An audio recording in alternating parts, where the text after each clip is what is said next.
Hi, I'm John Cleveland, and this is Cut the Crap. So, Collider reported a few weeks ago that MGM is planning on making a reboot of the classic slasher film Child's Play.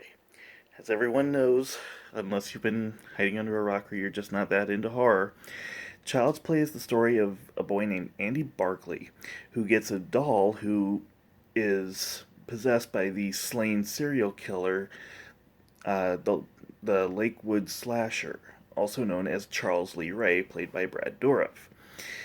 And in an attempt to save himself from, the inevitable death and going to hell and all that, he hides his soul inside a good guy doll, who then is given to Andy Barkley as a present from his mom. Chaos ensues, and Andy's childhood is completely ruined. Well, MGM still technically owns a chunk of the rights for the original Child's Play. So they are going to be rebooting Child's Play without Don Mancini, who created the Child's Play franchise, along with David Kirschner, who was the producer. Now, some may say, well, Mancini created something else, but we'll get to that in a minute.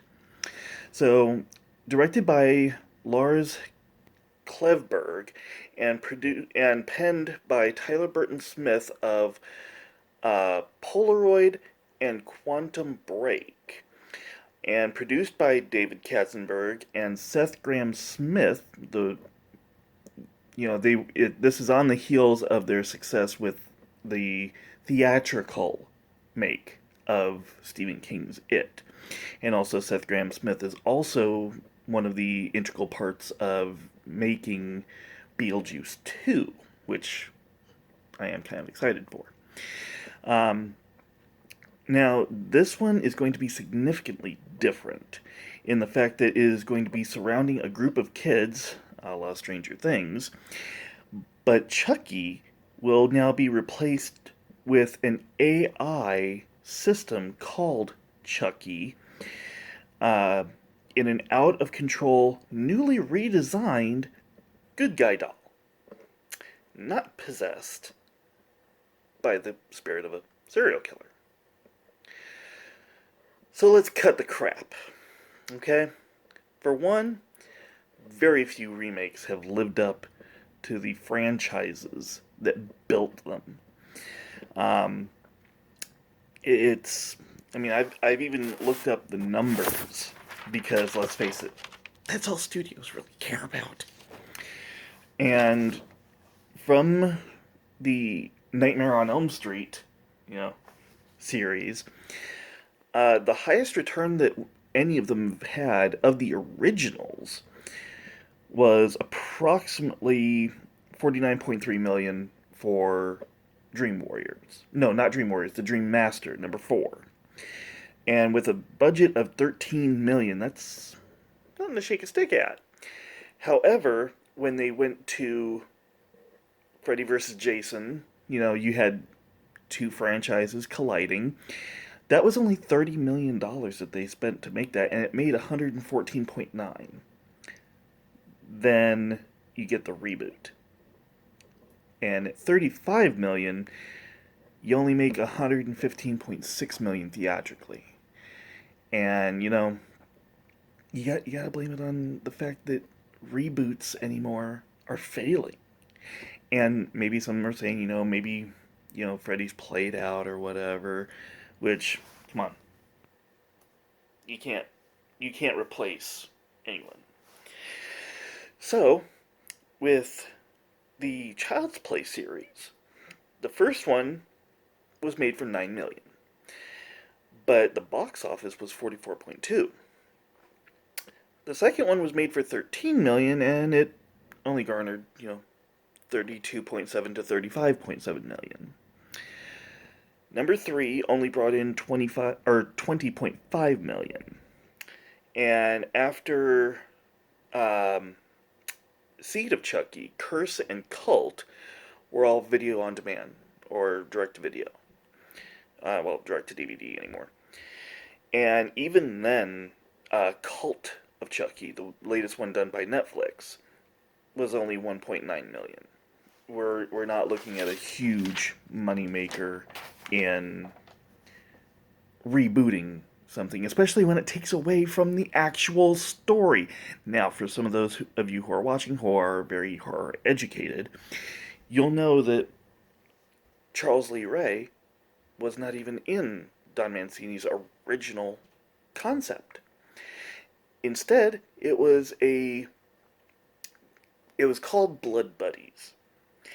And the concept of it was a full size, children size doll that you cut your hand with, and you cut their hand, combined them, and hey, the doll came to life. Interesting concept.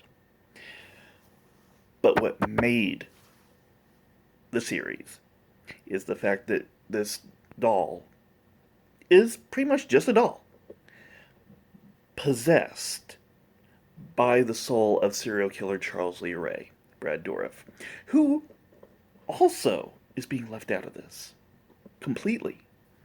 Since they are using AI, they don't have to have the well-known Brad Dourif voicing it, since it's completely going off script, pretty much.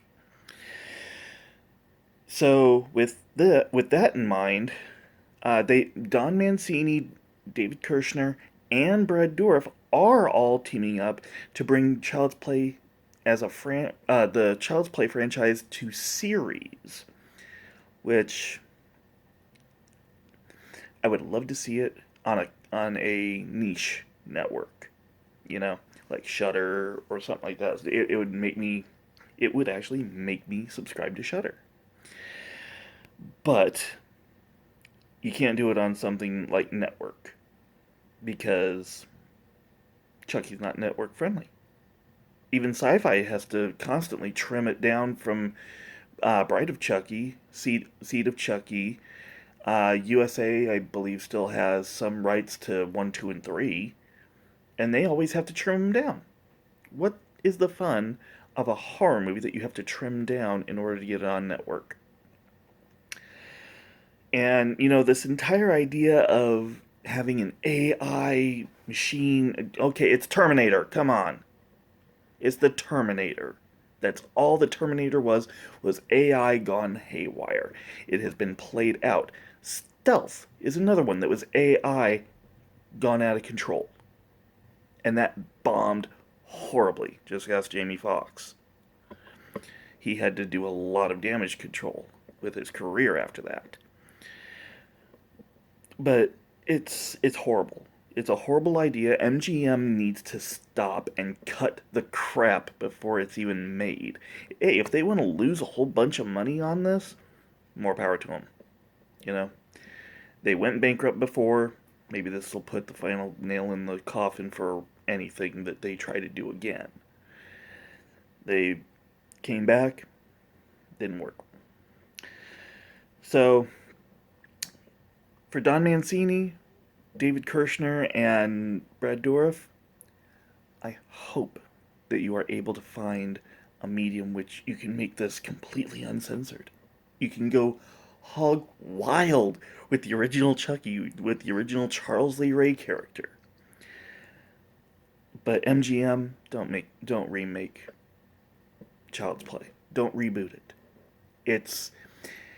Make it scarier. Make it better than what the video on demand and direct to DVDs have been. That's the only way you're going to make it better. But you're never going to get there with AI. When it comes to AI and a bunch of kids that are being attacked by AI, cut the crap.